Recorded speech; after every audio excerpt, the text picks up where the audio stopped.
Assalamu alaikum. Welcome to Islamic Idolatries.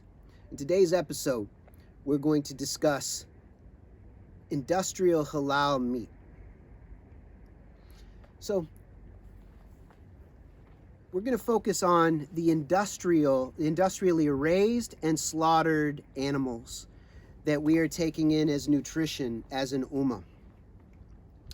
We're not talking about traditional organically raised free-range animals and the slaughtering process in small batch form or in individual form as people perform in villages all around the world Islamically, but instead we're focusing on the industrial application of the terminology halal, suggesting ethics. And also we've got the purity aspect to consider. So purity and ethics when it comes to industrial meat that has a halal label. This is interesting and important.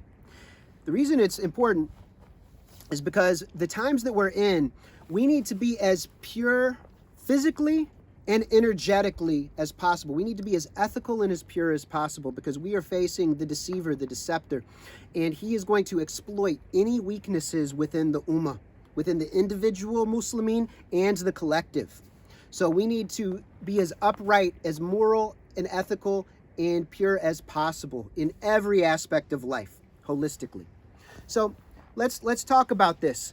So from stork to the fork, from the point when the creature is in the womb till it is born. Think about whether we're talking about cows, we're talking about chickens, we're talking about goats, we're talking about sheep. In most areas of the world, for instance, in the West, where you have big industrial factory farming of creatures. Now, what's important is we've got an unnatural way that many of the babies are conceived, but then the way that they are raised. From the very first days that they're alive, they're in stressful, traumatic environments, which every stress and trauma has an energetic, chemical, and hormonal imprint on the flesh of the creature.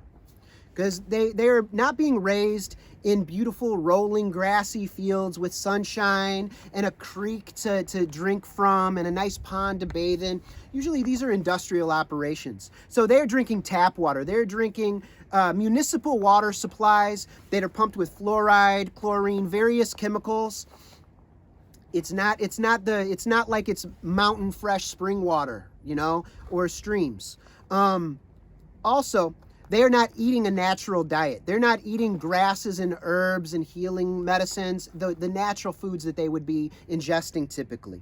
They are typically eating, a lot of grains and that are infused with laboratory concocted vitamins and minerals. They're fortified with laboratory synthetics. So even the vitamins that go into their food are unnatural and laboratory concocted. That's artificial. It's synthetic in many of these cases. Much of it is urinated out and excreted and non-beneficial, and some of it is harmful and can cause various illnesses and instabilities and imbalances within the bodies of the creatures. Now, as they grow up, they're often spending time in tight, confined settings. From the very beginning, because they're too close to other creatures, they become more disease prone. So they pump them full of vaccines. This is actually the pharmaceutical industry is heavily invested in big agricultural endeavors. So we've got pharmaceuticals being pumped in, many vaccines. Who knows what's in these vaccines? These are not for human approval and human use. And yet these vaccines are then ingested and eaten by humans. So we've got this instance where the vaccines are in there. They are on many different types of antibiotics and pharmaceuticals, various medicines. So they're having artificial inputs from foods that are unnatural to them, that are harmful to their teeth, to their bones, to their bodies. And then, so this is just in the raising process. They're not getting natural sunlight. They're not getting clean living water. They're not getting clean living organic foods in almost all cases. Even if it's labeled organic, there are many problems in this. So again, we're not talking about small batch free range organic animal husbandry and raising and the original forms of slaughter within the Muslim world. We will discuss these in other instances, and food as a spiritual vehicle, and its different spiritual aspects in the future, inshallah. But right now, let's just focus on the ethics and purity of these things. So we've got, from the very beginning of their lives, they're being, maimed and mutilated in many cases. Now in the halal aspects, maybe they're not being mutilated and branded. I don't know if they're being branded or not. I don't know that they're being mutilated. So these are important factors within things that would be labeled halal. But in the way that they're being injected with all of these substances, maybe even as halal, maybe it's acceptable halalically, but is it acceptable in terms of purity? Now we go to the slaughtering process.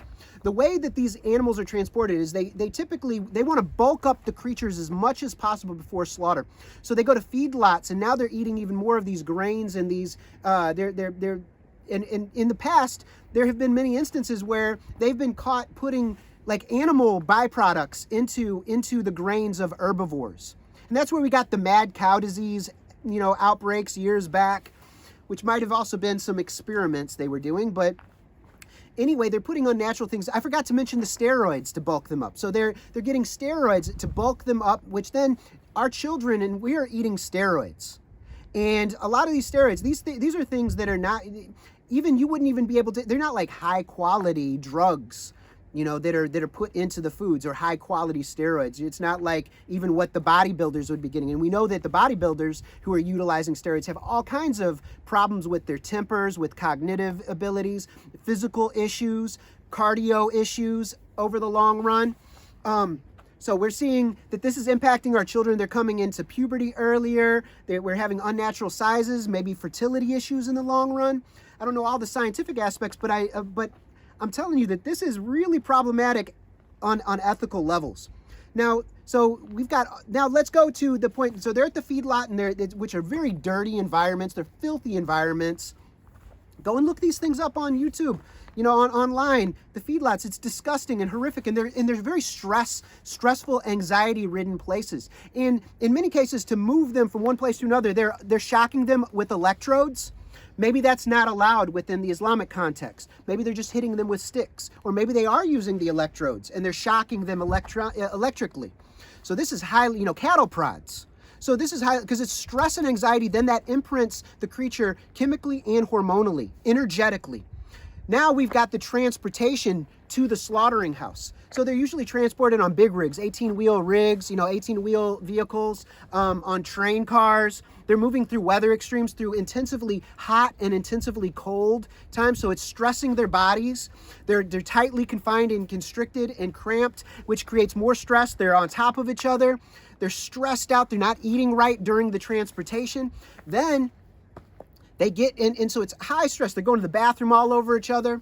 Then they get to the actual slaughtering house, and then of course they've got scare tactics to get them to go to get them to move through the slaughtering process. And as they get closer, whoever's nearby, maybe they can't physically see their brothers and sisters being executed and slaughtered, but they can hear it and they can smell it and they can feel it energetically. They are very sensitive beings, the cows, the sheep, the goats, the chickens. And these are really, really horrific, and there's lots of evidence for this. And so anyway, they are taken through this stressful environment, and now they've got their last imprints as they move toward the moment of death. It's all stress, anxiety, fear, maybe anger, maybe rage, all kinds of negative energies that are being imprinted into their flesh. And then this is what you are going to be feeding your little girl, your little boy. This is what you're going to feed your dad and your mom as their elders. And anyway, just consider that the way that they are being slaughtered, just because they hear Bismillahirrahmanirrahim as they die, is this so we could talk about the vibratics of it. Some people think about it like a magical talisman, where, there's an energetic vibratic element, but it's interesting because these creatures, have they experienced Bismillahirrahmanirrahim in their entire life ever? Now, at the last moment, they're going to hear this, but is this person who's got to kill multiple people? Now, this is negatively impacting the butcher. The butchers, even if they're robotic aspects where they're just chopping off the heads of the chickens. They're upside down, however it might be. And then there's like, a recital of Bismillahir Rahmanir Rahim through the factory, however it's done. This is highly problematic. And this is now all these things, these antibiotics, these vaccines, these hormonal chemical imprints from fear, anxiety, stress, the steroids, all these things, full on stress as they go to their execution.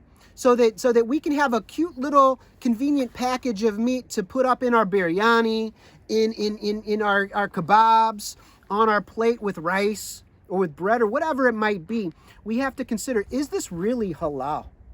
The industrial meat, and because people derive big income from this, so they're going to protect it in every way they can, legally, religiously. They're going to have ways of justifying what they're doing. And one of the things is to consider, is the ummah being poisoned and toxified in any way?